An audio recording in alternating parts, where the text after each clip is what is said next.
The political landscape of America has once again been rocked by a deeply divisive decision. Newly elected President Donald Trump plans to grant pardons to 1,500 individuals involved in the January 6th Capitol riot. This act of clemency has reopened the wounds of that fateful day, throwing the nation into a maelstrom of anger and confusion. The events of January 6, 2021 are etched in the national memory. A day that began with a rally in support of then-President Trump descended into chaos and violence as a mob stormed the United States Capitol. The images of that day, the breaching of barricades, the clashes with law enforcement, the vandalism sent shockwaves across the globe. Critics, including many legal scholars and politicians from both sides, have condemned the move as a dangerous assault on the rule of law. They argue it sets a dangerous precedent, undermining the peaceful transfer of power and potentially emboldening future acts of political violence. The Justice Department's investigation into the January 6th attack is ongoing, with hundreds facing charges ranging from trespassing to seditious conspiracy. The January 6th attack was not merely a protest that spiraled out of control, it was a direct assault on the heart of American democracy. The rioters, many armed and carrying symbols of hate, breached the Capitol building to disrupt the certification of the 2020 presidential election. They clashed violently with police officers, injuring dozens, and vandalized the halls of Congress. For the first time since the War of 1812, the Capitol building, a symbol of American freedom, had been breached. The peaceful transfer of power, a cornerstone of American democracy, was threatened. The images of that day, the Confederate flag paraded through the Capitol, the makeshift gallows, the chants of "Hang Mike Pence," served as a stark reminder of the fragility of democratic institutions. The attack also exposed the deep political divisions within American society. The rioters were fueled by misinformation and conspiracy theories, peddled by Trump and his allies, who falsely claimed that the election had been stolen. Trump's decision to issue pardons to 1,500 individuals involved in the January 6th attack is unprecedented in its scope and audacity. The pardon list includes individuals convicted of offenses ranging from low-level misdemeanors to serious felonies. Among those pardoned are individuals found guilty of assaulting law enforcement officers and vandalizing government property.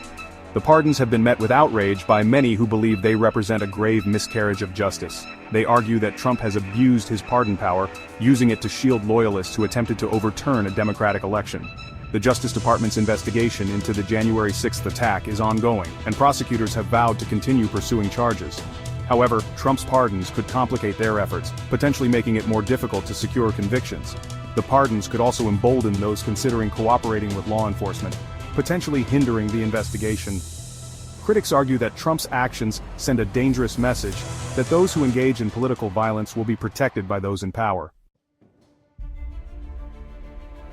Section 4. Legal and Political Earthquake. Ramifications of the pardon. The legal and political ramifications of Trump's pardons are far-reaching and complex. Legal experts are divided on the constitutionality of the pardons, with some arguing that they exceed the scope of presidential power. The pardon power enshrined in Article 2 of the Constitution grants the president broad authority to grant clemency for federal offenses. However, there are limits to this power. The president cannot pardon individuals for state crimes, nor can they pardon themselves. Additionally, some legal scholars argue that the pardon power is not absolute and that it can be subject to judicial review. This means that it is possible, though by no means certain, that Trump's pardons could be challenged in court. The political fallout from the pardons has been swift and severe. Democrats have denounced the move as an attack on democracy, accusing Trump of placing himself above the law.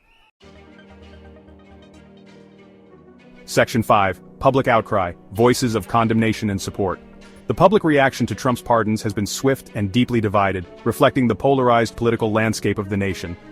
Polls conducted in the immediate aftermath of the announcement show a sharp partisan split, with a majority of Democrats condemning the pardons and a majority of Republicans supporting them.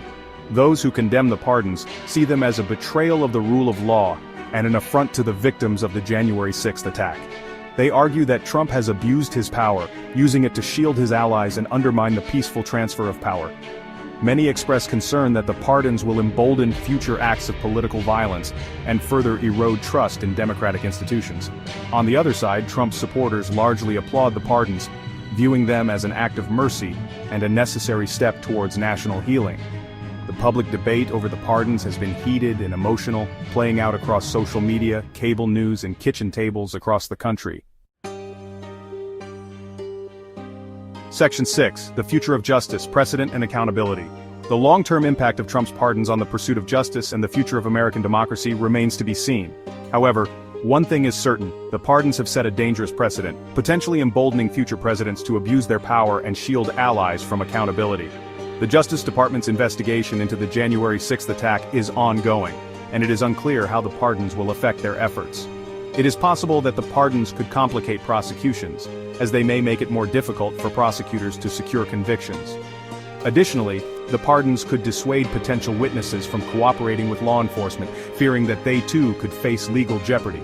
The pardons send a dangerous message that those in power are above the law, and that they can use their authority to protect their allies, even those who engage in acts of insurrection. Section 7. A nation divided. The lingering shadow of January 6th. 2 years after the January 6th attack, the nation remains deeply divided, haunted by the specter of that day and the events that led up to it. Trump's pardons have only served to exacerbate these divisions, reopening old wounds and fueling a sense of anger and mistrust among many Americans. The attack on the Capitol was a culmination of years of escalating political rhetoric and a steady erosion of democratic norms. It exposed the fragility of American democracy and the ever-present threat posed by extremism and disinformation. The forces that led to January 6th, hyper-partisanship, misinformation, and a willingness to condone or even embrace violence, are still present, simmering beneath the surface of American society. Addressing these challenges will require a collective effort from citizens, elected officials, and institutions alike.